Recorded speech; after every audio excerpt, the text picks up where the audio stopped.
Hello everyone, welcome in secret study channel.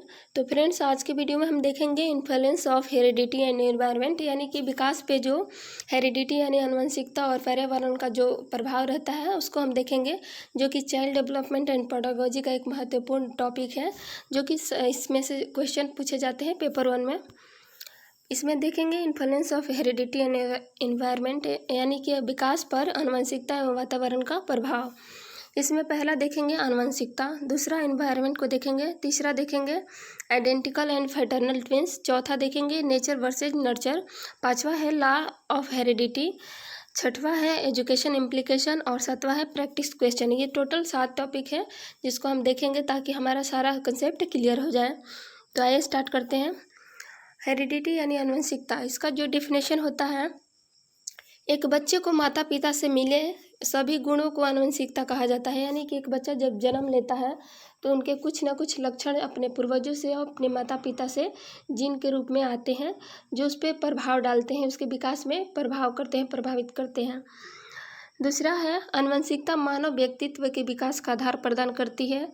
आनुवंशिकता वह है जो एक व्यक्ति के साथ पैदा होती है। तो इसमें हम जानते हैं कि जैसे आनुवंशिकता एक व्यक्ति के विकास में प्रभाव डालती है, उसी के अनुसार निर्धारित होता है कि बच्चा कैसा होगा। या तो बहुत तेज बुद्धि का हो सकता है, मंद बुद्धि भी हो सकता है, बहुत सारे उसकी आंखें कैसी होंगी, सब कुछ फिजिकल से लेके मेंटल पे भी प्रभाव डालती है। ये जो व्यक्ति के जन्म के साथ ही इसमें आते हैं। नेक्स्ट है गर्भाधान के समय नर और मादा जनन कोशिकाओं के मिलन से डिम्ब का निषेचन होता है। निषेचित अंडे को युग्मनज के रूप में जाना जाता है। यानी कि जब एक नर युग्मक यानी कि स्पर्म और दूसरा है मादा युग्मक जिसको हम बोलते हैं ओवम, उसके मिलन से एक जाइगोट का निर्माण होता है जिसे हम भ्रूण बोलते हैं और उसको युग्मनज भी कहा जाता है। तो इससे एक उसको युग्मनज कहा जाता है। इसमें है एक युग्मनज में 46 गुणसूत्र होते हैं, जो कि हम सभी जानते हैं कि एक मतलब आदमी में 46 क्रोमोसोम पाए जाते हैं। नेक्स्ट है आइडेंटिकल एंड फ्रेटर्नल ट्विंस। इसमें देख लेते हैं कि जैसे कभी कभी हम देखते हैं कि जुड़वा बच्चे होते हैं, तो एक में होता है कि या तो दोनों लड़के ही होते हैं या तो दोनों लड़कियां होती हैं, फिर एक लड़का एक लड़की के भी वो होते हैं। तो उसको देख लेते हैं कि कैसे बनते हैं। इसमें है फ्रेटर्नल ट्विंस, यानी फ्रेटर्नल ट्विंस में ऐसा होता है कि जैसे कि या तो दोनों लड़के भी हो सकते हैं, दोनों लड़की भी हो सकती हैं, और जनरली दोनों मतलब लड़का लड़की भी पैदा हो सकते हैं। तो इसमें होता है कि जैसे दो जो अंडाणु होते हैं, एक स्पर्म 2 अंडाणु को निषेचित करेगा, तो उसमें ये ऐसा बनता है, संभावना होने की बनता है।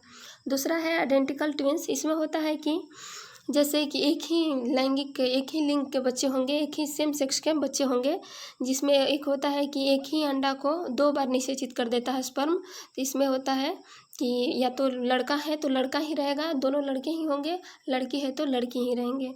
इसमें हम देख सकते हैं ये है 1 एग, एक मतलब एक अंडाणु और एक शुक्राणु के मिलन से ये जो है, इसमें है कि सेम प्लेसेंटा है। और इसमें देख लेंगे कि 2 अंडाणु और 2 स्पर्म है, तो इसमें है देखेंगे कि सेपरेट प्लेसेंटा है, यानी कि अलग अलग वो है, प्लेसेंटा से जुड़े रहते हैं बच्चे, वो अलग अलग हैं। इसके बाद देख लेते हैं आइडेंटिकल ट्विंस में। इसमें देख लेते हैं कि दोनों लड़की ही हैं।